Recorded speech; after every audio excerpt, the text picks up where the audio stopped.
Estrada at dating DPWA Secretary Manuel Bonoan babasahan ng sakdal ngayong araw sa Sandigan Bayan.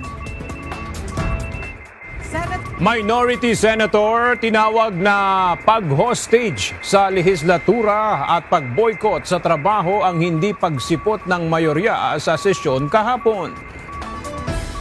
Argument sa 2024 to 2026 national budget itinuloy sa Korte Suprema ngayong araw.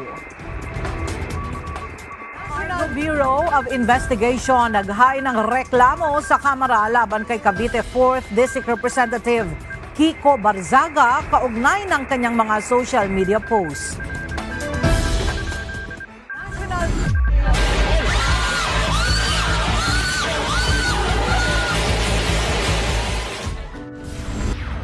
Hindi napigilan ni Senate President Alan Peter Cayetano ang pagsisilbi ng warrant of arrest ng mga tauhan ng Criminal Investigation and Detection Group laban kay Senator Jinggoy Estrada. Ayon kay DILG Secretary John Vic Remulla, iginiit ni Senate President Cayetano ang parliamentary immunity. Subalit na naigaan niya ang pag-aresto ng mga pulis kay Senator Estrada. The question was whether yung separation of the executive and the judiciary and the legislative. Sabi niya, even at the time of Salonga, he protected Enrile. Ang sabi ko sa kanya, in a not very calm voice kasi umakit na, "Sir, I'm sorry, you lost that privilege when Bato escaped." Paliwanag ni Secretary Remulla, pinapayagan lamang ang parliamentary immunity kung 5 taon pababa lamang ang parusa sa kasong ginawa ng akusado. Kaya't hindi ito aplikable kay Senator Estrada. Si Senator Jinggoy ay dumating sa Campo Crame bandang alas 4:18 ng hapon kahapon. Isinailalim ito sa booking procedures gaya ng mugshot at medical check-up. Senator Jinggoy cooperated fully together with the other accused. They were found to be in good health and are now on their way to face the court. Ang senador ay dinala sa Sandigang Bayan bandang alas 5:30 ng hapon. Pinabulaanan ng Office of the Ombudsman ang naging pahayag ni Senator Jinggoy Estrada na pamumulitika ang nasa likod ng pagsasampa ng mga kaso laban sa kanya. Sa pahayag na inilabas ng Ombudsman, nilinaw ni Assistant Ombudsman Miko Clavano na hindi dapat kailanman pinaghahalo ang pananagutan at pamumulitika. Anya, walang sino man dapat magdesisyon sa ngalan ng Ombudsman pagdating sa mga nakabimbing kaso dahil maituturing itong isang uri ng korupsyon. Binigyan din ito na matagal nang inimbestigahan ang mga kaso at naging bukas sa publiko ang bawat proseso. Manggagaling si Estrada sa New Quezon City Jail matapos magpalipas ng gabi roon. Mahigpit ang seguridad sa paligid at ngayong umaga ay business as usual ang Bureau of Jail Management and Penology o BJMP. Hindi rin basta-bastang makakapasok ang sinuman sa detention facility. Hanggang kaninang alas 10 ng umaga ay wala pang namomonitor ng mga kaanak ng senador na bumisita rito. Mula sa bilangguan ay ihahatid ng BJMP ang mambabatas sa Sandigan Bayan para sa kanyang arraignment. Sa arraignment, formal na binabasa sa akusado ang mga kasong isinampa laban sa kanya. Titiyakin rin ng korte kung nauunawaan ba ng akusado ang mga paratang bago ito hinga ng plea. Maaaring magpasok ang akusado ng plea na guilty o maaari namang not guilty kung hindi ito umaamin sa mga paratang. Nagpalipas nga na magdamag dito sa PNP General Hospital sa Camp Crame si dating Department of Public Works and Highway Secretary Manuel Bonoan. Ito'y matapos itong atakihin ng hypertension kahapon na umabot sa 192/100 ang kanyang blood pressure. Ayon kay Health Service Director, Police Brigadier General Portia Manalad, bumuti naman ang kondisyon ni Bonoan matapos makainom ng gamot at makapagpahinga. Conscious din daw ito ngayon, hindi nahihilo at hindi dumadaing ng sakit ng ulo. Gayunman, nananatili daw ito sa close monitoring at observation ng mga doktor. Depende din aniya sa attending physician ni Bonoan kung bibigyan ito ng clearance para ma-discharge at humarap sa Sandigan Bayan. I am giving instructions, Senate Secretary, to put on hold my salary. Personal pa siya ito upang ipagsambayan ng Pilipino na wala akong intensyon makinabang sa pondo ng bayan habang nililinis ko ang aking pangalan. Ipagtatanggol ko hanggang sa huli ang aking sarili para patunayan na walang batayan ang mga paratang sa akin. Kalokohan ang lahat nito. May mga kumausap umano sa kanya para talikuran ang majority block sa Senado kapalit ang pagpapawalang bisa sa kanyang kaso. Ito ang revelasyon ng Senator Jinggoy Estrada bago sumuko sa PNP-CIDG kahapon. Ngayon ko lang po isa sa publiko ito.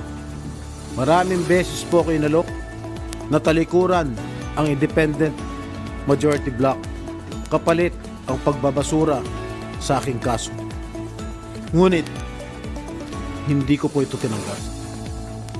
Mas nanaig ang paninindigan ko na ako'y manatili sa hanay ng mga kasamahan ko sa independent majority block. I stand my ground. Ngayon kung tatanungin niyo kung sino sila, abangan ninyo ang susunod na kabanata. Pero ayon kay Senator Raffy Tulfo, wala silang nalalaman tungkol dito at hindi rin ito napag-uusapan ng minority. Wala akong alam na kung pangyari na permission siya sumama sa majority para mawala ng kaso. Nalungkot naman ni Senator JB Ejercito ang nangyari sa kanyang kapatid.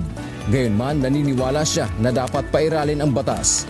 Siyempre bilang kapatid na nalulungkot din ako kasama, nalulungkot ako para sa kanya, sa kanyang pamilya. Kaya lang, sa public servant, kailangan hayaan natin na umusad ang batas. Dapat natin malaman ng katotohanan at saka dapat manaig ang justisya. Samantala, hindi natuloy ang sesyon sa Senado kahapon dahil walang dumating na miyembro na majority. May sumama kay Senator Jinggoy pagpunta sa pagbuluntaryong pagsuko tulad ni Senate President Alan Peter Cayetano. Dismayado ang mga miyembro ng minorya dahil hindi umano sila nasabihan na wala palang sesyon. Wala, except na sa social media nag-post. Hindi lang kami na-inform. Dinala kahapon June 1 ng kampo ni Vice President Sara Duterte sa Senado ang ilang maleta ng mga dokumento na naglalaman ng kanilang sagot sa articles of impeachment laban sa kanya. Sa naging pahayag ni Attorney Michael Powa, tagapagsalita ng depensa, ang pangunahing hiling ni VP Duterte ay ang pagbasura o dismissal ng kaso. Ngunit kung hindi ito mapagbibigyan, handa naman silang depensahan ang vice-presidente pagdating ng mismong impeachment trial. As I said, ultimately, siyempre, dismissal po ng articles of impeachment. Titingnan natin kung ano yung nangyayari sa proceedings and we will participate and definitely we will abide by what is constitutionally permissible in the constitutional processes laid out. Bukod dito, idinatalye rin ng defense team kung ano ang buod o gist ng kanilang isinumiteng tugon sa Senate Impeachment Court.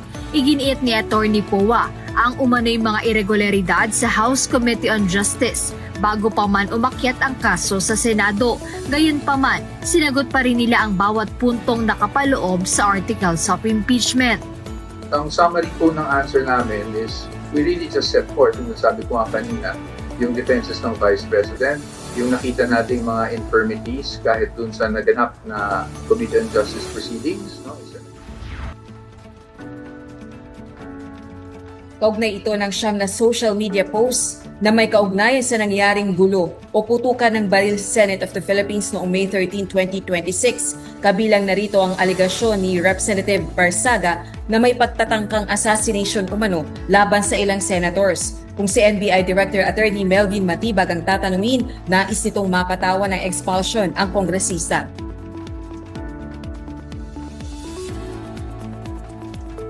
Sa tingin niyo po, deserve na niyang ma-expel from the House? Well, personally, yes. Bakit po, sir? Well, his behavior says so. Yeah, I think it's not the proper behavior of the congressman. Wala namang direktang tugon si Congressman Barsaga sa ethics complaint ng NBI laban sa kanya. Pero nang tanungin sa reaksyon nito, ang sagot nito ay pumalya umano ang pag-atake sa Senado at nananatili ang Senate majority. Naglabas na kahapon ng notice ang Senate Blue Ribbon Committee hinggil sa pagpapatuloy ng pagdinig sa maanumalyang flood control projects. Nakasaad sa naturang dokumento na magkakaroon na ng ika-9 na pagdinig in aid of legislation sa dadating na Huwebes, June 4. Inaasahan tatalakayin ng komite ang mga naging privilege speech ni na Senator Panfilo Ping Lacson, Jinggoy Estrada, Erwin Tulfo at Rodante Marcoleta hinggil sa naturang flood control scam. Si Senator Pia Cayetano ang kasalukuyang chairperson ng Blue Ribbon Committee. Gayunpaman, wala pang senador mula sa minorya ang miyembro ng nasabing komite.